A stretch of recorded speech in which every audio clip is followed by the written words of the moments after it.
Hello and welcome to the OWC instructional series of videos. In this installment, we'll show you how to replace the hard drive in the late 2007 through early 2009 24-inch iMac. In this video, we'll be upgrading an early 2009 model, but the instructions are the same for the earlier models as well. We've already gathered our materials, shut down and unplugged our iMac, and are working on a soft, static-free work surface. We are now ready to begin. The first step is to remove the memory access door using your Phillips screwdriver.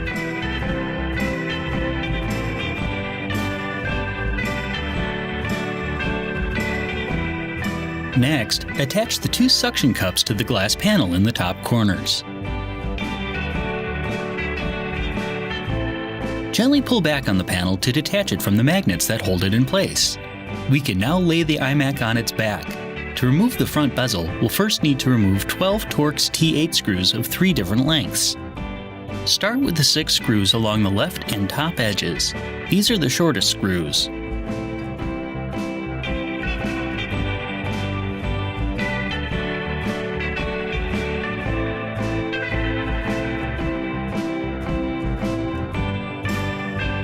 There are 4 middle-sized screws, one on each side of the optical drive,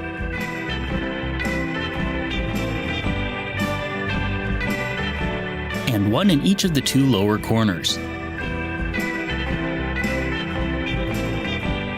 The last 2 screws in the lower center are longer than the rest. You can now lift the bezel up from the top so that you can loosen it from the bottom edge. However, don't pull up too far as there's a microphone cable that needs to be detached. Once you've detached the bezel from the iMac, you can disconnect the microphone cable by simply unplugging the connector.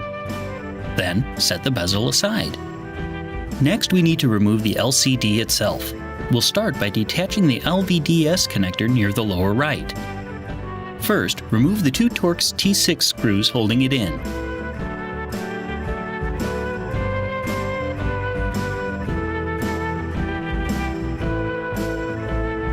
Then pull up on the black tab to detach the connector from its socket.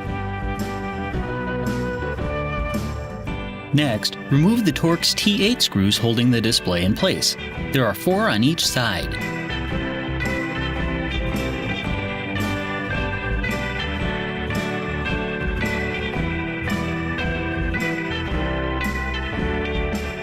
Now, if you lift on the display slightly, you should be able to follow the display temperature sensor cable to its connector on the logic board where you can disconnect it.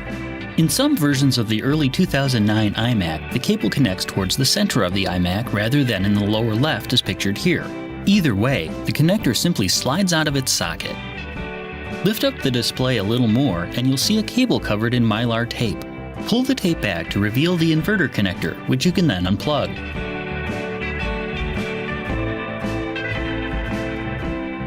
You can now lift the display off and set it aside. You'll see the hard drive near the center of the iMac. Peel off the foam that covers the temperature sensor, then the bracket that holds the sensor in place. Finally, move the sensor itself out of the way. Pull the top of the hard drive bracket towards you to unlatch it from the frame. You can now lift the hard drive up and out of its bay, and then detach the data and power cables. We can now transfer the mounting hardware over to the new drive. Set your original drive on your work surface with the SATA connector facing you, then do the same with your new drive. Rotate both the drives 90 degrees counterclockwise and transfer the mounting pins from the original drive to the new one.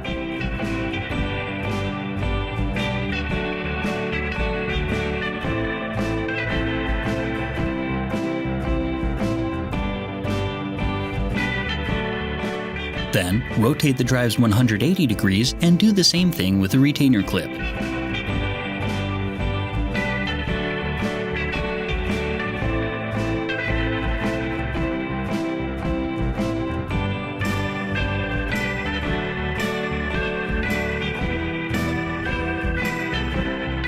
The new drive is now ready to install.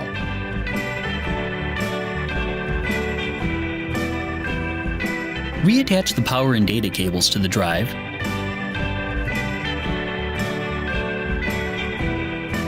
Then slide the lower mounting pins on the drive into their grommets in the iMac.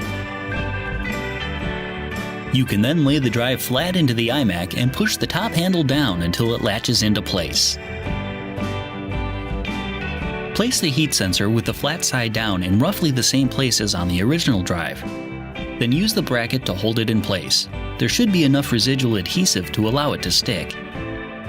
Finally, re-adhere the foam pad over the sensor assembly. You can now set the display back into place, starting at the top edge.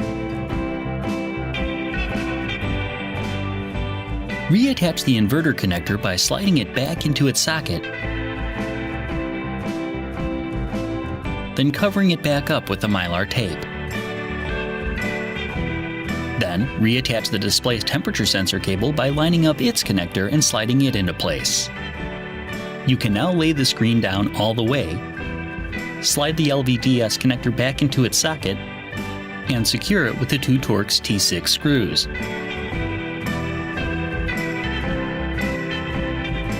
Finally, replace the 8 Torx T8 screws that hold the display in place.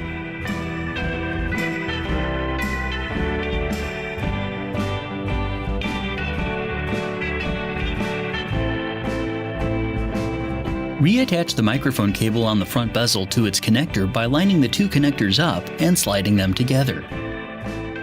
Then set the bezel back into place, starting at the bottom of the iMac and making sure the microphone cable lays in its channel.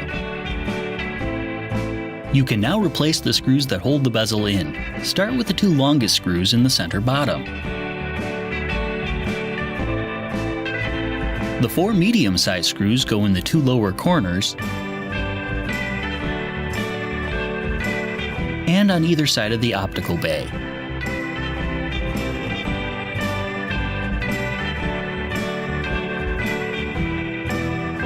The 6 shortest screws go in the remaining holes.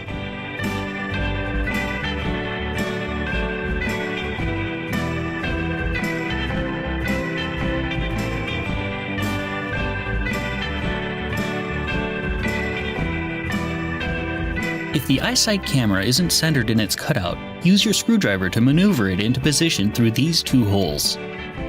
Set the iMac upright and set the front glass along the front edge of the bezel.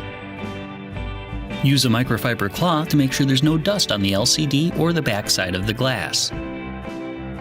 You can now lean the front glass into place. You may have to gently squeeze along the top edge to make sure the glass is flush. Then, remove the suction cups and use your microfiber cloth to clean off any marks. Finally, replace the memory access door, making sure that it seats flush.